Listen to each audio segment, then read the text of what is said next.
ओम श्री गुरु सत्ताई नमः। सभी को प्रणाम। पिछले वीडियो में आपने सुना कृष्ण और बलराम गोकुल में तरह तरह की लीलाएं करते हुए बड़े होने लगे। भगवान ने माँ यशोदा को अपने विश्व रूप का दर्शन कराया। ये सारा जगत ईश्वरमय है। भगवान इस बीच कंस के भेजे गए दैत्यों को मारकर उनका भी उद्धार करते रहे। क्योंकि गोकुल में बहुत उत्पात मच रहा था, सर्वसम्मति से वृंदावन में बसने का निर्णय हुआ। इस बीच जब ब्रह्मा जी ने श्री कृष्ण की बाल लीलाएं देखी तो उनके मन में श्री कृष्ण के बारे में भ्रम हुआ कि वे सच में अवतार हैं या साधारण बालक हैं। तब भगवान ने उनका भ्रम तोड़ा। आइए इसी क्रम को आगे बढ़ाते हैं। श्री सुखदेव जी राजा परीक्षित से कहते हैं, राजन, संसार के सभी प्राणी अपनी आत्मा से ही प्रेम करते हैं। संतान से, धन से या और किसी से जो प्रेम होता है तो वो इसलिए है क्योंकि वे सभी वस्तुएं, सभी मनुष्य अपनी आत्मा को प्रिय लगती हैं। आत्मा से प्रेम करने का मतलब आत्म कल्याण से है।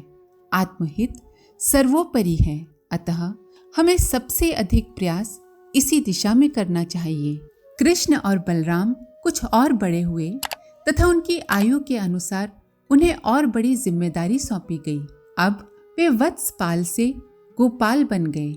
इस तरह बचपन की बाल लीलाएं त्याग कर अपनी उम्र के अनुसार गृह कार्यों में सहयोग देने लगे। श्री सुखदेव जी कहते हैं, परीक्षित, बलराम और कृष्ण 6 वर्ष के हो गए। अब उन्हें गाय चराने की स्वीकृति मिल गई। वे अपने सखा ग्वाल बालों के साथ गाय चराते हुए वृंदावन में जाते और अपने चरणों से वृंदावन को अत्यंत पावन करते।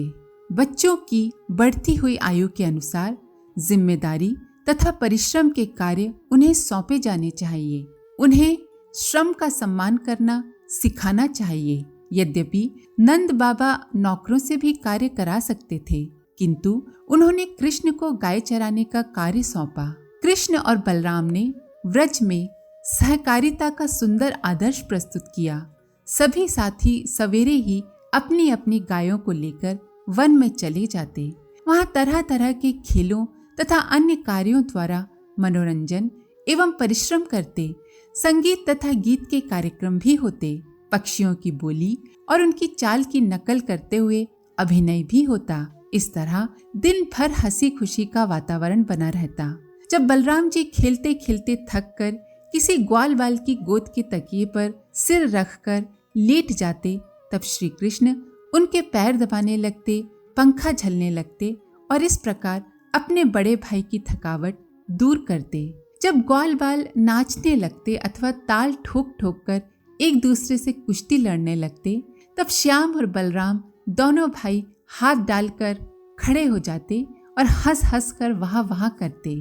एक दिन कृष्ण के सखा सुदामा ने उनसे कहा, यहाँ से थोड़ी दूर पर ताड़ का एक वन है जिसमें पके हुए फल लगे हैं, किंतु वहाँ धेनुकासुर नाम का दैत्य गधे के रूप में अपने साथियों के साथ रहता है। उसके कारण कोई भी उस वन के फल नहीं खा सकता।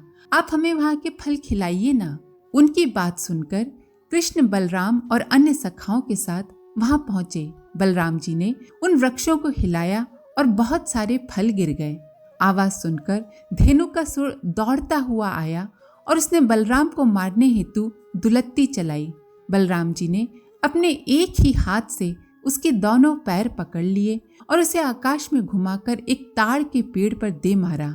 घुमाते समय ही उस गधे के प्राण पखेरु उड़ गए। कृष्ण, बलराम और सखाओं में परस्पर सहयोग की भावना तथा शौर्य और साहस द्वारा आसुरी तत्वों का मुकाबला करने की प्रवृत्ति अनुकरणीय है।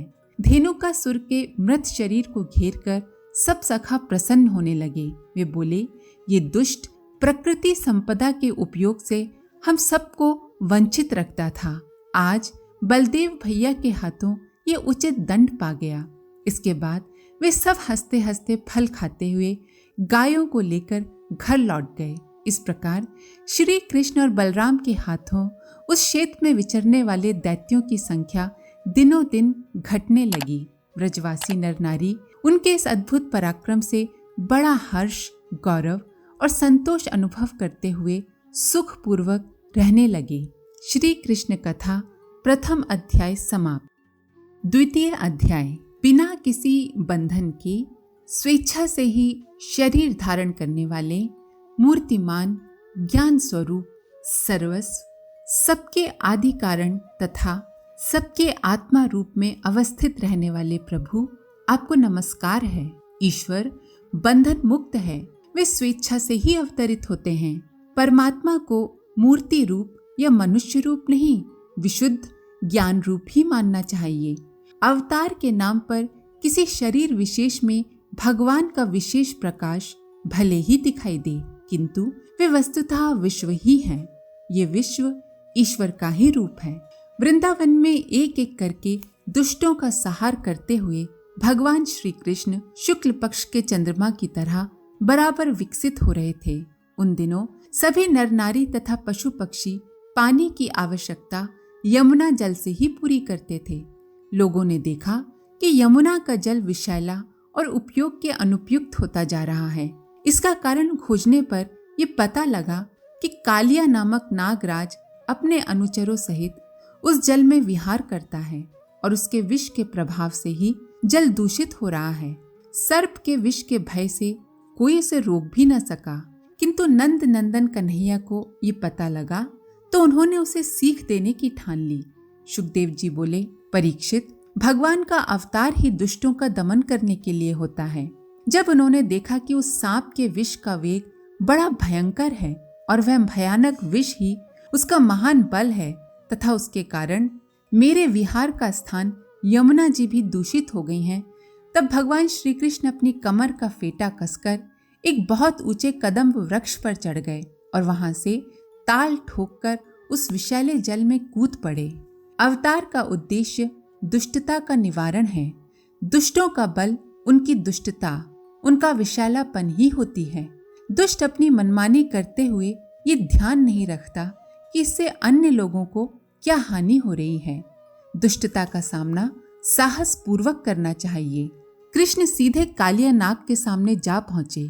क्रोधी नाग अपने बल के घमंड में किसी को कुछ नहीं समझता था। उसने कृष्ण पर आक्रमण कर दिया, किंतु कृष्ण के आगे उसकी एक न चली। उसने हार मानकर उनके आगे आत्मसमर्पण कर दिया। उधर वृंदावन में ये समाचार पहुंचा कि श्री कृष्ण कालिया नाग के स्थान पर यमुना में कूद गए हैं। बाबा नंद, माता यशोदा सहित लोग यमुना तट पर पहुंचे। तब तक श्री कृष्ण नाग सहित बाहर आ गए। नाग ने अपने अपराध की क्षमा मांगी। सुखदेव जी कहते हैं, कालिया नाग की बात सुनकर लीला मनुष्य भगवान श्री कृष्ण ने कहा, सर्प, अब तुझे यहाँ नहीं रहना चाहिए। तू अपने संबंधी स्वजनों के साथ शीघ्र ही यहाँ से समुद्र में चला जा, ताकि गौएं और मनुष्य यमुना जल का उपयोग कर सके। नाग अहंकार वश ही दूसरों की हानि की चिंता किए बिना मनुष्य और पशुओं के उपयोग के जल स्थल पर क्रीड़ा करता था। भगवान ने उसका अहंकार भर तोड़ा, पर जीवित रहने दिया और केवल ऐसे स्थान पर रहने का आदेश दिया जहां उसके कारण अन्य प्राणियों को कष्ट न पहुंचे। कृष्ण के कहे अनुसार कालिया नाग वहां से चला गया। कृष्ण एवं बलराम सहित सभी गोपगण अपनी स्वाभाविक दिनचर्या में लग गए। तभी प्रलंब नामक राक्षस वहां पहुंचा। उसने सोचा कि कृष्ण के संबंध में तो बहुत आतंक फैल गया है, पहले बलराम को ही ठिकाने लगाए जाए। वो मौका देखने लगा। कृष्ण बलराम ग्वालों के साथ खेल खेलने लगे। शर्त ये थी कि हारने वाली टोली के बच्चे जीतने वालों को कंधे पर चढ़ाकर घुमाएंगे। प्रलंब भी बालक बनकर कृष्ण की टोली में मिल गया। खेल में बलराम जी की टोली जीत गई। शर्त के अनुसार कृष्ण सहित उनकी टोली के लोग बलराम जी की टोली के खिलाड़ियों को कंधे पर बिठाने लगे। प्रलंब ने बलदेव को ही कंधे पर बिठा लिया तथा मौका पाकर ले भागा। बालक बलराम विशालकाय राक्षस के इस कृत्य से क्षण भर के लिए चकरा गए, किंतु उन्होंने अपने आप को संभाल लिया। दूसरे ही क्षण में अपने स्वरूप की याद आते ही उनका भय जाता रहा। बलराम जी ने देखा कि जैसे चोर किसी का धन चुरा कर ले जाए, वैसे ही मेरा शत्रु मुझे चुरा कर आकाश मार्ग से लिए जा रहा है।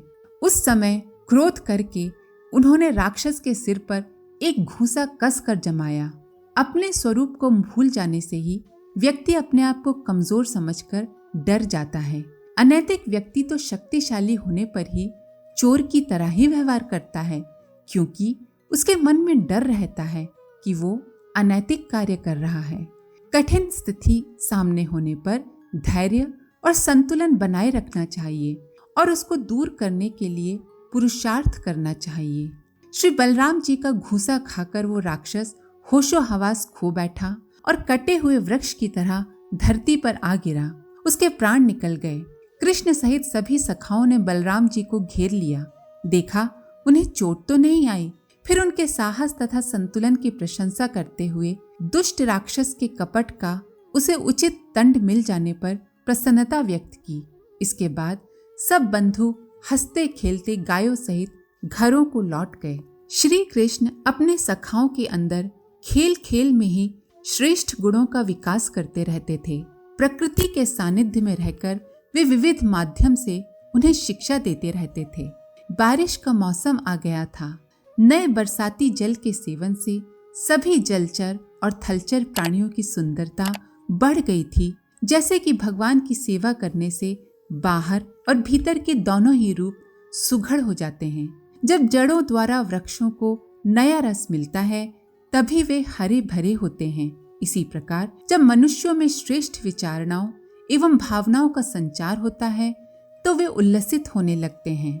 मूसलाधार वर्षा की चोट खाते रहने पर भी पर्वतों को कोई व्यथा नहीं होती, परेशानी नहीं होती। जैसे दुखों की भरमार होने पर भी उन मनुष्यों को किसी प्रकार का दुख नहीं होता जिन्होंने अपना चित्त भगवान को ही समर्पित कर दिया है। तेज वर्षा से धरती और पर्वतों पर चोट तो पड़ती है, पर उसका लाभ उस चोट के कष्ट की अपेक्षा बहुत अधिक होता है। जीवन में कठिनाइयां इसी प्रकार कोई न कोई श्रेष्ठ लाभ देने ही आती हैं। जो व्यक्ति भगवान अर्थात श्रेष्ठ आदर्शों के प्रति समर्पित होते हैं उन्हें कठिनाइयों से कष्ट नहीं होता। वे कठिनाइयां तो उनके लिए वरदान बन जाती हैं, क्योंकि कठिनाइयों से जूझकर ही मनुष्य की हर प्रकार से उन्नति होती है। आज के लिए इतना ही। आप सभी का धन्यवाद। ओम शांति।